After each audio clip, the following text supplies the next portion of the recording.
చిన్నప్పుడు చేపట్టుకుని నేను ఉన్నానని ధైర్యం ఇచ్చారు. ఇప్పుడు అదే కూతురు కష్టమని వస్తే అవమానంగా చూస్తున్నారు.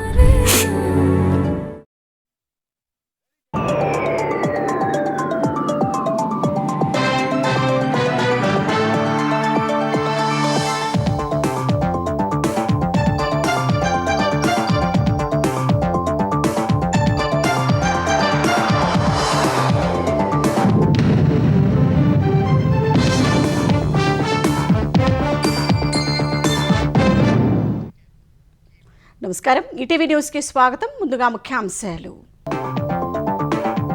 నీట్ యూజీ 2026 పరీక్ష రద్దు.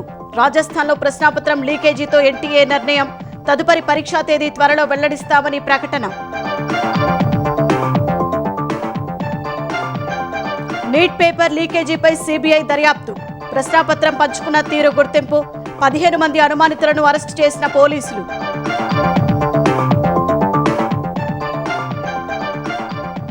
కేంద్రం వైఫల్యం వల్లే ప్రశ్నాపత్రం లీక్ అయిందన్న ప్రతిపక్షాలు. లక్షల మంది విద్యార్థుల కలలు చిన్నాభిన్నమయ్యాయని మండిపాటు.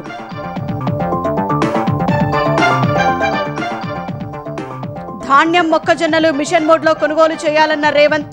నిర్లక్ష్యం చేస్తే సహించేది లేదని అధికారులకు హెచ్చరిక.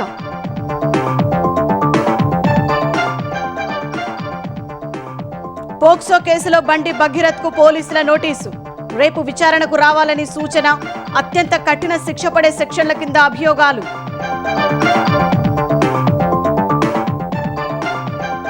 పెద్ద దస్తగిరి హత్య కేసులో నిత్యానందరెడ్డికి 14 రోజులు రిమాండ్. నిందితుడిని కడప కేంద్ర కారాగారానికి తరలించిన పోలీసులు. కృష్ణా జిల్లాలో ఏపీకి 10, తెలంగాణకు 16 టీఎంసీలు కేటాయించిన త్రిసభ్య కమిటీ. ఆగస్టు 15 వరకు వాడుకునే విధంగా కేఆర్ఎంబీ అనుమతి.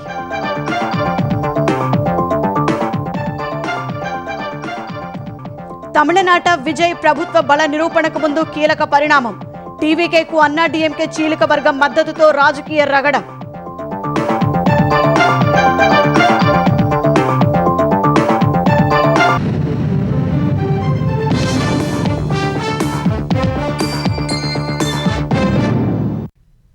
నీట్ యూజీ 2026 పరీక్ష రద్దయింది.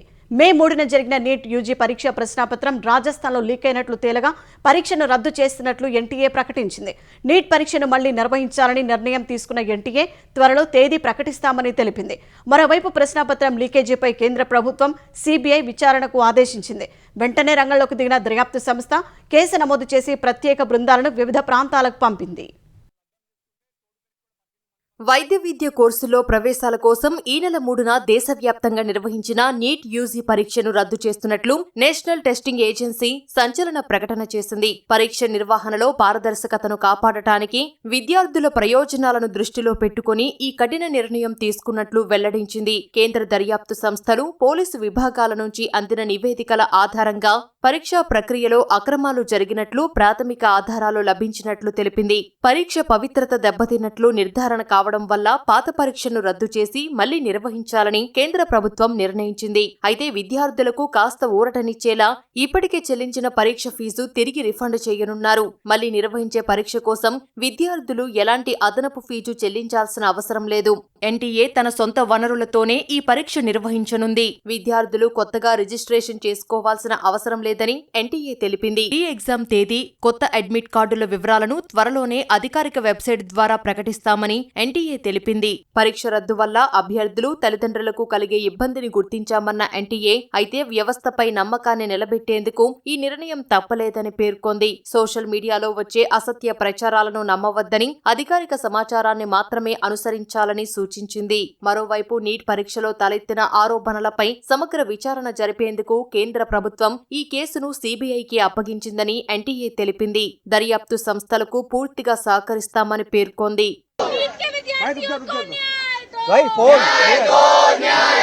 రాజస్థాన్లోని కోటాలో నీట్ యూజీ ప్రశ్నాపత్రం లీక్ అయినట్లు గుర్తించారు. ప్రశ్నపత్రంలోని 600 మార్కుల ప్రశ్నలు పరీక్షకు ముందు రాజస్థాన్లోని కోచింగ్ సంస్థలు పంపిణీ చేసిన మెటీరియల్తో పోలి ఉన్నట్లు అధికారులు గుర్తించారు. మొత్తం 410 ప్రశ్నలతో మోడల్ తయారు చేసినట్లు గుర్తించామని రాజస్థాన్ అదనపు డీజీపీ విశాల్ బన్సల్ వెల్లడించారు. అందులో కెమిస్ట్రీ విభాగంలో వచ్చిన సుమారు 120 ప్రశ్నలు ఉన్నట్లు తెలిపారు. వాటిలో 45 ప్రశ్నలు ఈ నెల 3న జరిగిన నీట్ పరీక్షా ప్రశ్నపత్రంలో ఉన్నట్లు వివరించారు. ఈ మెటీరియల్ రాజస్థాన్లోని సికార్లో నీట్ పరీక్షకు 42 గంటల ముందు వాట్సాప్లో అందుబాటులోకి వచ్చినట్లు నిర్ధారించారు. దీనిని విద్యార్థులకు 20,000 నుంచి 2 లక్షలకు విక్రయించారన్న ఆయన కొందరు అభ్యర్థుల నుంచి ముందుగానే 30,000కు పైగా వసూలు చేశారని గుర్తించామన్నారు. ఈ వ్యవహారంపై స్పందించిన జాతీయ పరీక్షా సంస్థ నీట్ యూజీ 2026కి సంబంధించి అవకతవకలు జరిగినట్లు వస్తున్న ఆరోపణలు తమ దృష్టికి వచ్చినట్లు తెలిపింది. తర్వాత కేంద్ర విద్యాశాఖను సంప్రదించి పరీక్షను రద్దు చేస్తున్నట్లు ప్రకటించింది.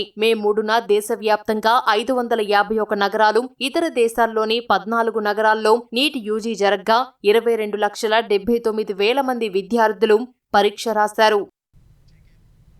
నీట్ పరీక్షకు సంబంధించి లీక్ అయిన ప్రశ్నాపత్రం ప్రయాణించిన మార్గాన్ని దర్యాప్తు అధికారులు గుర్తించారు. తొలుత పేపర్ లీక్ ముఠా సభ్యులు మహారాష్ట్రలోని నాసిక్లో కలిసినట్లు తెలిసింది. అక్కడి నుంచి ఒక కాపీ హర్యానాకు పంపారు. అక్కడ 5 వేర్వేరు సెట్లను తయారు చేశారు. ఒక్కో సెట్లో 10 కాపీలను ఉంచారు. తర్వాత ఒక్కో సెట్ను ఆంధ్రప్రదేశ్, తెలంగాణ, జమ్మూ కశ్మీర్, రాజస్థాన్కు పంపినట్లు పోలీసులు గుర్తించారు. ఈ కేసులో ఇప్పటి వరకు రాజస్థాన్ స్పెషల్ ఆపరేషన్ గ్రూప్ 15 మంది అనుమానితులను అరెస్ట్ చేసింది. జైపూర్, సికార్, జుమ్జుమ్ను, దెహ్రాదూన్ వంటి ప్రాంతాల్లో వీరిని అదుపులోకి తీసుకున్నారు. ప్రధాన అనుమానితుడిని జైపూర్కు చెందిన మనీష్గా గుర్తించారు. అతడు పేపర్ లీక్ నెట్వర్క్ను సమన్వయం చేసినట్లు సమాచారం. నిందితుల్లో ఒకరైన రాకేష్ మండవారియా సికార్లో కన్సల్టెన్సీని నడుపుతున్నాడు. మిగిలిన వారిలో కోచింగ్ సెంటర్ యజమానులు, కెరీర్ కన్సల్టెంట్లతో పాటు కేరళ వైద్య విద్యార్థి కూడా ఉన్నారు. నీట్ యూజీ పేపర్ లీకేజీకి నిరసనగా ఢిల్లీలో విద్యార్థి సంఘాలు ఆందోళనకు దిగాయి. శాస్త్రి భవన్ వద్ద ఎన్ఎస్యుఐ ఆధ్వర్యంలో పెద్ద ఎత్తున విద్యార్థులు ప్లకార్డులు ప్రదర్శిస్తూ నిరసన ప్రదర్శన నిర్వహించారు. పోలీసులు ఏర్పాటు చేసిన బారికేడ్లపైకి ఎక్కి ఆందోళన చేశారు. ఏటా ప్రశ్నాపత్రాలు లీక్ అవుతున్నా కేంద్ర ప్రభుత్వం సరైన చర్యలు తీసుకోవడం లేదని విద్యార్థి సంఘాల నాయకులు ఆగ్రహం వ్యక్తం చేశారు. కేంద్ర విద్యాశాఖ మంత్రి ధర్మేంద్ర ప్రధాన్ రాజీనామా చేయాలని డిమాండ్ చేశారు. నీట్ రద్దుతో 22 లక్షల మంది విద్యార్థుల కలలు చిన్నాభిన్నమయ్యాయని లోక్సభలో ప్రతిపక్ష నేత రాహుల్ గాంధీ ఆవేదన వ్యక్తం చేశారు. ఎందరో తండ్రులు అప్పులు చేసి పిల్లలను చదివించారని, తల్లులు నగలమ్మి కోచింగ్ ఫీజులు కట్టారని రాహుల్ ఎక్స్లో పోస్ట్ చేశారు. లక్షల మంది పిల్లలు రాత్రి మవళ్లు నిద్ర లేకుండా చదివారన్న ఆయన ఇప్పుడు ప్రభుత్వ వైఫల్యం వల్ల విద్యార్థులు దారుణంగా నష్టపోతున్నారని విమర్శించారు. ఇది కేవలం వైఫల్యం మాత్రమే కాదని, తీవ్రమైన నేరమని మండిపడ్డారు. ప్రతిసారి పేపర్ లీక్ మాఫియా శిక్ష లేకుండా తప్పించుకుంటోందన్న కాంగ్రెస్ అగ్రనేత చెయ్యని తప్పునకు విద్యార్థులు మాత్రం శిక్ష అనుభవిస్తూనే ఉన్నారని దుయ్యబట్టారు. ప్రధాని నరేంద్ర మోదీ చెబుతున్న అమృతకాలం యువత పాలిట విషయం అయిందని పేర్కొన్నారు. అటు నీట్ ప్రశ్నాపత్రం లీకేజీ వెనుక రాజకీయ కుట్ర ఉందని ఆమ్ ఆద్మీ పార్టీ జాతీయ కన్వీనర్ అరవింద్ కేజ్రీవాల్ ఆరోపించారు.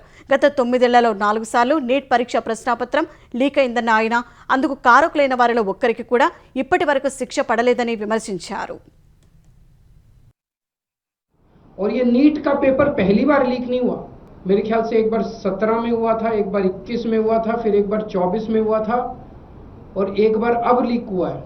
4 बार पेपर लीक हो चुका. इसका मतलब बहुत बड़े स्तर के ऊपर कुछ ना कुछ तो कल्यूजन है, पॉलिटिकल पेट्रोनेज है. मैं ये जानना चाहता हूं जिन्होंने 2017 का पेपर लीक किया था वो आज कहां हैं? उनको सजा मिली? जिन्होंने 2021 का पेपर लीक किया था उनको सजा मिली? जिन्होंने 2024 का पेपर लीक किया सबकी बेल हो गई, सारे बाहर हैं. सबको कह दिया गया अब अगले पेपर के लीक करने की तैयारी करो और वो कर रहे हैं. पेपर लीक पे लीक पे ये चल क्या रहा है इस देश के अंदर?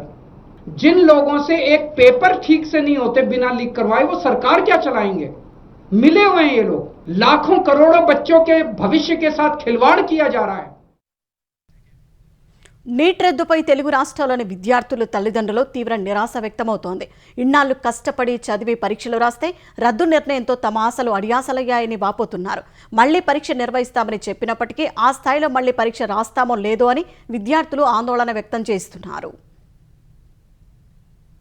అవి నిర్వహించిన సంస్థ ఏమి చిన్న సంస్థ కాదు సార్. ఎన్టీఏ లాంటి ఒక కేంద్ర సంస్థ. అలాంటి సంస్థలోనే ఇలా అవకతవకలు జరుగుతూ ఉంటాయి. ఇదివరకు ఈ ఎగ్జామినేషన్ కండక్ట్ అంతా ఏ రాష్ట్రానికి ఆ రాష్ట్రం ఉండేది. ఇప్పుడు కేంద్ర ప్రభుత్వం తీసుకుంది. కేంద్ర ప్రభుత్వం కూడా అంతంత మాత్రంగానే చేస్తుంది.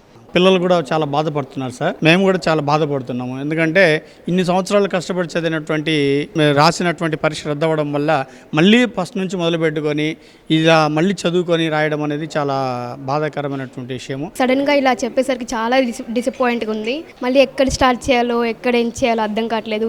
టీచర్ సపోర్ట్, పేరెంట్స్ అయితే చాలా డిసప్పాయింట్ అవుతున్నారు ఈ విషయంలో. ఇంకో 1 ఇయర్ వేస్ట్ అయినట్టే. ఇప్పుడు ఎటో వీళ్ళు టైం ఇస్తారు 2 months 3 months, మొత్తం 2 సంవత్సరాల సిలబస్ 3 monthsలో ఇంకా 2 monthsలో మళ్ళీ రివిజన్ చేసి రాయాలంటే కష్టమే కదా. తెలంగాణలో ధాన్యం, మొక్కజొన్నల కొనుగోళ్లను మిషన్ మోడ్లో పూర్తి చేయాలని కలెక్టర్లను ముఖ్యమంత్రి రేవంత్ రెడ్డి ఆదేశించారు. నిర్లక్ష్యంగా వ్యవహరిస్తే సహించేది లేదని చెప్పిన సీఎం కలెక్టర్లపై చర్యలకు ప్రభుత్వం వెనకాడదని హెచ్చరించారు. క్షేత్రస్థాయిలో పర్యటించి రైతులకు ఇబ్బంది కలగకుండా చూడాలన్నారు. ధాన్యం తరలించేందుకు సరిపడా లారీలు ఏర్పాటు చేయని కాంట్రాక్టర్లపై క్రిమినల్ కేసులకు వెనకాడొద్దన్నారు. అకాల వర్షాలతో రైతులు నష్టపోకుండా శాశ్వత పరిష్కారం దిశగా ప్రణాళికలు సిద్ధం చేయాలని కలెక్టర్లకు సూచించారు. ధాన్యం, మొక్కజొన్న కొనుగోళ్ల పురోగతిపై కలెక్టర్లతో ముఖ్యమంత్రి రేవంత్ రెడ్డి వీడియో కాన్ఫరెన్స్ నిర్వహించారు. క్షేత్రస్థాయిలో ఎదురవుతున్న ఇబ్బందులను అడిగి తెలుసుకున్నారు. రైతులకు ఎలాంటి ఇబ్బందులు కలగకుండా చూడాలని సూచించారు. గన్నీ బ్యాగులు, హమాలీల కొరత లేకుండా చూసుకోవడంతో పాటు తూకం వేసిన ధాన్యాన్ని ఎప్పటికప్పుడు గోదాములకు తరలించాలని ఆదేశించారు. ధాన్యం లోడు తరలించేందుకు ఒప్పందం మేరకు సరిపడా లారీలను పెట్టని కాంట్రాక్టర్లను ఉపేక్షించొద్దన్నారు. అవసరమైతే వారిపై క్రిమినల్ కేసులకు వెనకాడొద్దన్నారు. లారీల కొరతను అధిగమించేందుకు దగ్గరగా ఉన్న ప్రాంతాల్లో ట్రాక్టర్లు, ఇతర వాహనాలను వినియోగించేలా చర్యలు తీసుకోవాలని సూచించారు. ధాన్యం తరలింపునకు అవసరమైన వాహనాలను అందుబాటులో ఉండేలా చూడాలని రవాణా శాఖ కమిషనర్ను ముఖ్యమంత్రి ఆదేశించారు. కలెక్టర్లు ప్రత్యక్షంగా పర్యవేక్షిస్తేనే సమస్యలు పరిష్కారమవుతాయని, ఏ సమస్య వచ్చినా బాధ్యత తీసుకుని పరిష్కరించాలని ముఖ్యమంత్రి ఆదేశించారు. సమస్య తీవ్రతను గుర్తించి జిల్లా కలెక్టర్లు సరైన చర్యలు తీసుకోవాలని, ప్రతి అధికారి జవాబుదారీతనంతో వ్యవహరించాల్సిందే అన్నారు.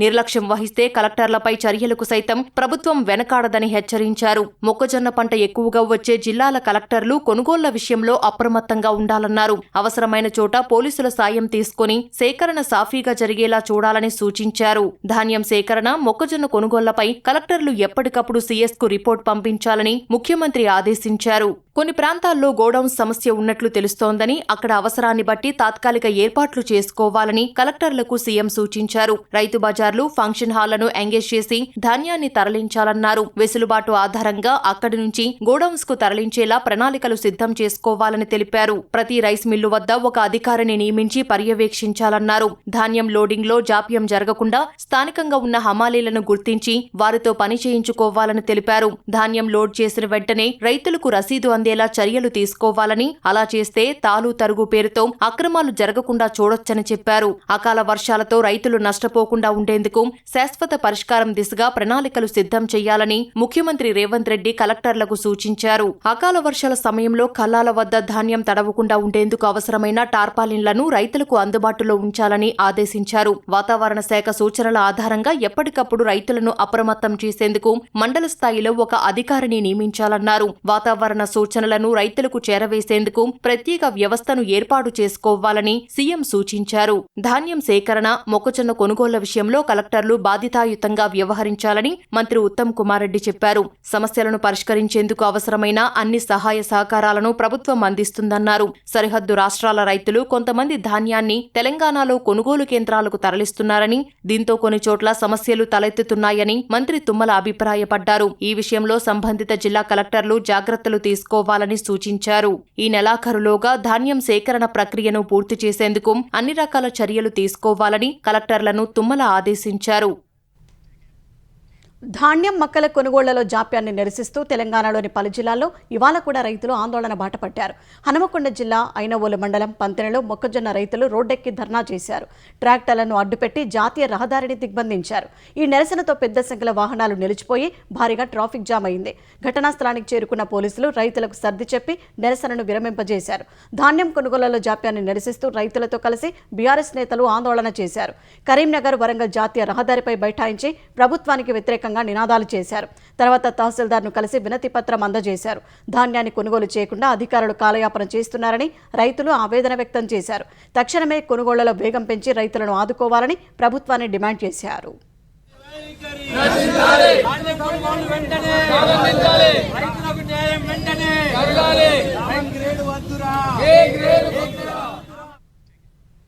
తాగునీటి అవసరాల కోసం ఆంధ్రప్రదేశ్కు 10, తెలంగాణకు 21 టీఎంసీల విడుదలకు కృష్ణా బోర్డు అనుమతించింది. హైదరాబాద్ జలసౌధలో జరిగిన కేఆర్ఎంబీ త్రిసభ్య కమిటీ సమావేశంలో ఈ మేరకు నిర్ణయం తీసుకున్నారు. తాగునీటి అవసరాల కోసం మే నెలాఖరు వరకు సాగర్ కుడికాల్వ నుంచి 10 టీఎంసీలు ఇవ్వాలని ఏపీ ఇప్పటికే బోర్డును కోరింది. జూలై నెలాఖరు వరకు శ్రీశైలం నుంచి 5, సాగర్ నుంచి 13 టీఎంసీలు ఇవ్వాలని తెలంగాణ కోరింది. రెండు రాష్ట్రాల అవసరాలపై బోర్డు సభ్య కార్యదర్శి సతీష్ కాంబోజు, తెలంగాణ ఏపీ ఈఎన్సీలు రమేష్ బాబు, నరసింహమూర్తి చర్చించారు. ఏపీ ఇప్పటికే కోటాకు మించి నీటిని వాడుకుందని, మళ్లీ ఇస్తే తమకు నష్టం జరుగుతుందని తెలంగాణ ఈఎన్సీ అన్నారు. అయితే తాగునీటి అవసరాల కోసం నీటిని అడుగుతున్నట్లు ఏపీ ఈఎన్సీ తెలిపారు. మిగతా అంశాలు కాకుండా అందుబాటులో ఉన్న నీటిని తాగునీటి కోసం వినియోగించుకునేలా నిర్ణయం తీసుకుందామని బోర్డు సభ్య కార్యదర్శి తెలిపారు.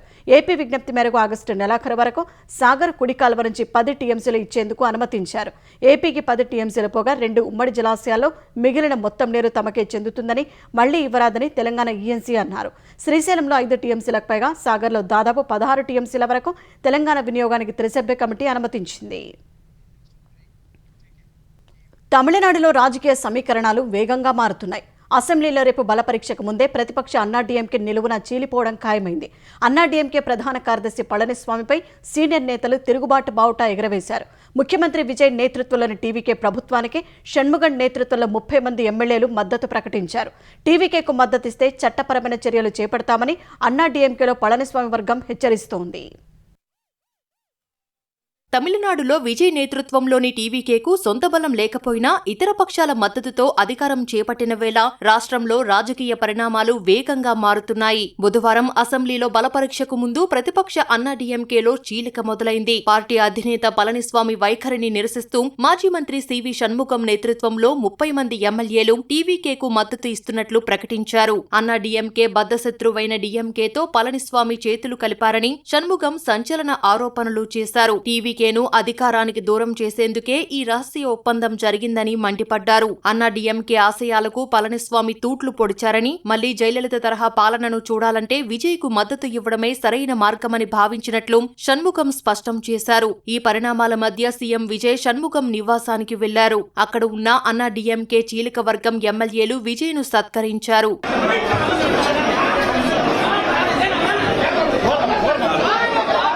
తమిళనాడు ఎన్నికల్లో అన్నాడీఎంకే 47 స్థానాల్లో గెలవగా 30 మంది ఎమ్మెల్యేలు ప్రత్యేక శిబిరం పెట్టడం వల్ల ప్రస్తుతం పళనిస్వామి వెంట 17 మంది మాత్రమే ఉన్నారు. విడిగా ఉన్న 30 మంది ఎమ్మెల్యేల వర్గం తమ పక్షనేతగా ఎస్పీ వేలుమణి ఉండాలని అసెంబ్లీ కార్యదర్శికి లేఖ ఇచ్చింది. అటు చీలిక వర్గంపై పళనిస్వామి వర్గం తీవ్ర స్థాయిలో ఆరోపణలు చేసింది. సొంత జిల్లాలలో పార్టీని గెలిపించని వారు కూడా అబద్దాలు ప్రచారం చేస్తున్నారని విమర్శించింది. పొత్తుల విషయంలో నిర్ణయం తీసుకునే హక్కు పళనిస్వామికి మాత్రమే ఉందని స్పష్టం చేసింది. అసెంబ్లీలో అన్నాడీఎంకే పక్షనేతగా పళనిస్వామి కొనసాగుతారని వెల్లడించింది. బలపరీక్షలో టీవీకేకు అనుకూలంగా ఓటు వేసే వారిపై చర్యలు తీసుకుంటామని, అనర్హత వేటు వేసేందుకు కూడా వెనుకాడబోమని తేల్చి చెప్పింది. డీఎంకేతో రహస్య పొత్తు అనేది తప్పుడు ప్రచారం మాత్రమేనని పేర్కొంది. అటు అన్నాడీఎంకే చీలిక వర్గం నేత షణ్ముగం ఆరోపణలను డీఎంకే సైతం ఖండించింది. సొంత పార్టీని చీల్చుకోవడానికి కారణాలు వెతుక్కుంటూ నిరాధార ఆరోపణలు చేస్తున్నారని మండిపడింది. విజయ్ పార్టీకి మద్దతు ఇవ్వాలని షణ్ముగం ముందే నిర్ణయించుకున్నారని,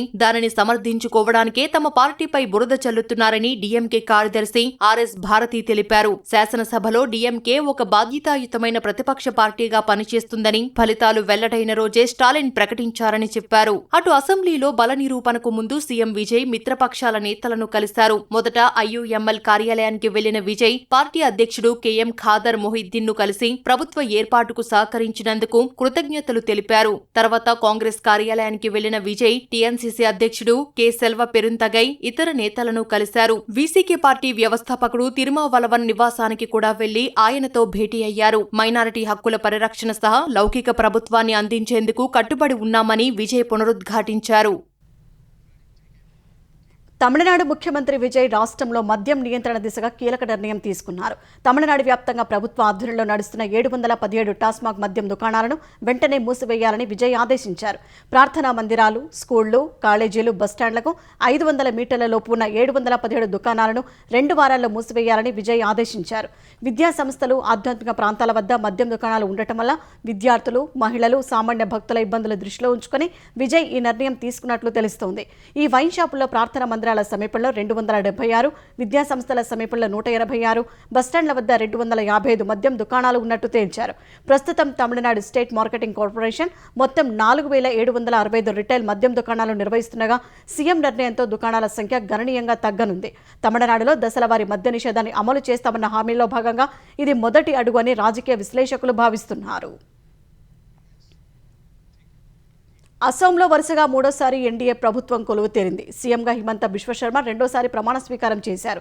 గువాహటిలోని ఖానాపార వెటర్నరీ కళాశాల మైదానంలో జరిగిన కార్యక్రమంలో గవర్నర్ లక్ష్మణ్ ప్రసాద్ ఆచార్య సీఎంగా హిమంత బిశ్వ శర్మతో ప్రమాణం చేయించారు. తర్వాత మరో 4 ఎమ్మెల్యేలతో మంత్రులుగా ప్రమాణం చేయించారు. ఈ కార్యక్రమానికి ప్రధాని నరేంద్ర మోదీ, కేంద్ర మంత్రులు అమిత్ షా, రాజ్నాథ్ సింగ్, సర్బానంద సోనోవాల్, శివరాజ్ సింగ్ చౌహాన్, జ్యోతిరాదిత్య సింధియా, ఆంధ్రప్రదేశ్ సీఎం చంద్రబాబు సహా ఎన్డీఏ పాలిత రాష్ట్రాల సీఎంలు హాజరయ్యారు. సుమారు 1,00,000 మంది ఎన్డీఏ మద్దతుదారులు ఈ కార్యక్రమానికి హాజరయ్యారు. మొత్తం 126 స్థానాలున్న అసోం అసెంబ్లీలో ఎన్డీఏ కూటమి ఏకంగా 102 స్థానాలను గెలిచింది. ఇందులో బీజేపీ ఒంటరిగానే 82 స్థానాలు కైవసం చేసుకుంది. మిత్రపక్షాలైన అసోం గణ పరిషత్, బోడోల్యాండ్ పీపుల్స్ ఫ్రంట్ 10 స్థానాలు గెలిచాయి. తెలంగాణలో రెండో విడత ఇందిరమ్మ ఇళ్ల పంపిణీ జూన్ 2న ప్రారంభించనున్నట్లు గృహ నిర్మాణ శాఖ మంత్రి పొంగులేటి శ్రీనివాసరెడ్డి చెప్పారు. ఉమ్మడి హైదరాబాద్, రంగారెడ్డి జిల్లాల ప్రజా ప్రతినిధులతో సమావేశమైన మంత్రి రెవెన్యూ, హౌసింగ్ అంశాలపై చర్చించారు. తొలి విడత ఇళ్ల నిర్మాణం కొలిక్కి వచ్చినందున రాష్ట్ర ఆవిర్భావ దినోత్సవమైన జూన్ 2న ఆదిలాబాద్ జిల్లాలో రెండో విడతను ప్రారంభించనున్నట్లు తెలిపారు. ఇందుకు సంబంధించిన విధి విధానాలపై ఈ నెల 21న జరిగే కేబినెట్ భేటీలో నిర్ణయం తీసుకుంటామన్నారు. రియల్ ఎస్టేట్ వ్యాపారి పెద్ద దస్తగిరి హత్య కేసులో కీలక నిందితుడు కడప మాజీ డిప్యూటీ మేయర్ నిత్యానందరెడ్డికి కోర్టు 14 రోజుల రిమాండ్ విధించింది. గత నెల 6న కడప రిమ్స్ ఆసుపత్రి ఆవరణలో పెద్ద దస్తగిరిని హత్య చేసిన కేసులో 11 మందిని ఇప్పటికే అరెస్ట్ చేశారు. 13వ నిందితుడిగా ఉన్న నిత్యానందరెడ్డి కోసం పోలీసులు గాలింపు చర్యలు చేపట్టగా నిన్న కడప ఎస్పీ ఎదుట లొంగిపోయారు. అనంతరం అతడిని చిన్నచౌక్ పోలీస్ స్టేషన్కు తరలించి విచారించారు. ఇవాళ కడప రిమ్స్ ఆసుపత్రికి తరలించి వైద్య పరీక్షలు నిర్వహించారు. తర్వాత మొబైల్ కోర్టులో హాజరుపరచగా రిమాండ్ విధిస్తూ ఆదేశాలు జారీ చేశారు. నిందితుడిని కడప కేంద్ర కారాగారానికి తరలించారు. కేంద్ర మంత్రి బండి సంజయ్ కుమారుడు బండి భగీరథ్ పై నమోదు చేసిన పోక్సో కేసులో పోలీసులు దర్యాప్తు ముమ్మరం చేశారు. ఈ కేసులో బాధితురాలి వాంగ్మూలం తీసుకున్న పోలీసులు సెక్షన్లను మార్చి సెక్షన్ 5(1) రెడ్ విత్ 6ను జత చేశారు. ఈ సెక్షన్ల కింద నేరం రుజువైతే బండి భగీరథ్కు కనీసం 20 ఏళ్ల కఠిన కారాగార శిక్ష లేదంటే జీవిత ఖైదు పడే అవకాశం ఉంది. నేరం తీవ్రతను అనుసరించి కొన్ని సందర్భాల్లో కోర్టు మరణశిక్ష కూడా విధించే అవకాశం ఉంది. ఈ శిక్ష సహా భారీ జైలు జరిమానా కూడా విధించేందుకు అవకాశాలు ఉన్నాయి. ఈ కేసులో రేపు విచారణకు రావాలని పోలీసులు భగీరథ్కు నోటీసులు ఇచ్చారు. భగీరథ్ తన కుమార్తెను వేధిస్తున్నాడంటూ 17 ఏళ్ల బాలిక తల్లి ఇచ్చిన ఫిర్యాదు మేరకు ఈ నెల 8న కేసు నమోదు చేసిన పేట్ బషీరాబాద్ పోలీసులు రేపు విచారణకు రావాలని నోటీసుల్లో పేర్కొన్నారు. అటు ఆ బాలిక, ఆమె తల్లి తనను డబ్బు కోసం బెదిరిస్తున్నారంటూ భగీరథ్ ఇచ్చిన ఫిర్యాదు మేరకు అదే రోజు కరీంనగర్ పోలీసులు కేసు నమోదు చేశారు. మరోవైపు తనపై నమోదైన పోక్సో కేసును కొట్టివేయాలని కోరుతూ బండి భగీరథ్ హైకోర్టును ఆశ్రయించారు. భగీరథ్ దాఖలు చేసిన పిటిషన్పై ఈ నెల 14న వెకేషన్ బెంచ్లో విచారణ జరగనుంది. కేంద్ర మంత్రి బండి సంజయ్ కుమారుడు బండి భగీరథ్ను అరెస్టు చేయాలని డిమాండ్ చేస్తూ పలు పార్టీలు ఆందోళన చేశాయి. ట్యాంక్ బండ్ వద్ద ఉన్న అంబేద్కర్ విగ్రహం వద్ద నల్ల చొక్కాలతో సిపిఐ నేతలు నిరసన చేశారు. బాధిత కుటుంబానికి నిందితుల నుంచి రక్షణ కల్పించాలని డిమాండ్ చేశారు.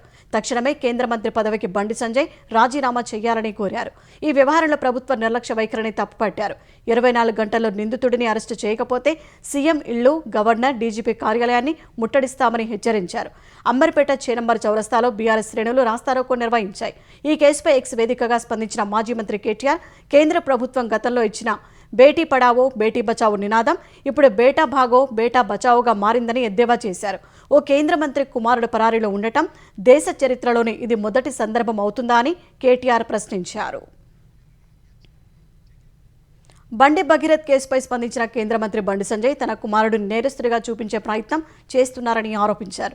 కరీంనగర్లో హనుమాన్ జయంతి ఉత్సవాల్లో పాల్గొన్న ఆయన తన కుమారుడు నిర్దోషిగా బయటకు వస్తారని తనకు మాటిచ్చారని చెప్పారు. ఇదే సమయంలో చట్టాన్ని, న్యాయాన్ని గౌరవిస్తారని సంజయ్ స్పష్టం చేశారు. ఈ సమాజమే నా కుటుంబం భావిస్తున్న తరంలో నా కుటుంబం రాలేసి నా కుటుంబాన్ని బజార్ పాలు చేస్తే తప్పు నాదన్నా. మీ అందరికి క్షమాపణలు నేను చెప్తున్నాను. ఎందుకంటే నా కొడుకు టైం ఇయ్యలే, నా కొడుకుతోనే మాట్లాడలే. మీరే తమ్ముళ్ళు అనుకున్నా, మీరే కొడుకులు అనుకున్నా. పొరపాటు చేసింది నేనన్నా. నా కొడుకు టైం ఇయ్యకపోవడం పొరపాటు నేను చేసినాను. నేనే నాకు తప్పు చేసింది. నేను క్షమాపణలు చెప్తున్నాను మీ అందరికి. కానీ తప్పు ఇయ్యకుండా బయటకు వస్తానని నా కొడుకు నాకు మాట ఇచ్చిందన్న. తప్పకుండా వస్తాను మాట ఇచ్చిందన్న. నిజంగా తప్పు చేస్తే నా కొడుకును కూడా నాకు క్షమించన్న.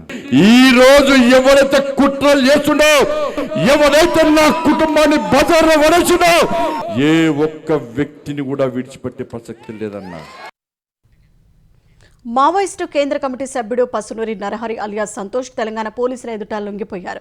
జార్ఖండ్లోని సరండా అటవీ ప్రాంతంలో బలగాలు కూంబింగ్ నిర్వహిస్తున్న క్రమంలో నరహరి తన భార్యతో కలిసి పోలీసుల ఎదుట లొంగిపోయారు. సరండా అటవీ ప్రాంతంలో మావోయిస్టు పొలిట్ బ్యూరో సభ్యుడు మిసర్ బెస్రా కోసం బలగాలు కూంబింగ్ నిర్వహిస్తున్న వేళ ఈ పరిణామం చోటు చేసుకుంది. నరహరి స్వస్థలం హనుమకొండ జిల్లా కాజీపేట మండలం సోమిడి కాగా అతని భార్య ఏపీకి చెందినట్టు తెలుస్తోంది. 1996 నుంచి అజ్ఞాతంలో ఉన్న నరహరి పలు కీలక ఆపరేషన్స్లో పాల్గొన్నారు. మావోయిస్టు పార్టీకి చెందిన అగ్రనేతలు ముప్పాళ్ల లక్ష్మణరావు అలియాస్ గణపతి, మిశ్ర బెస్ర కోసం పోలీసుల వేట కొనసాగుతోంది.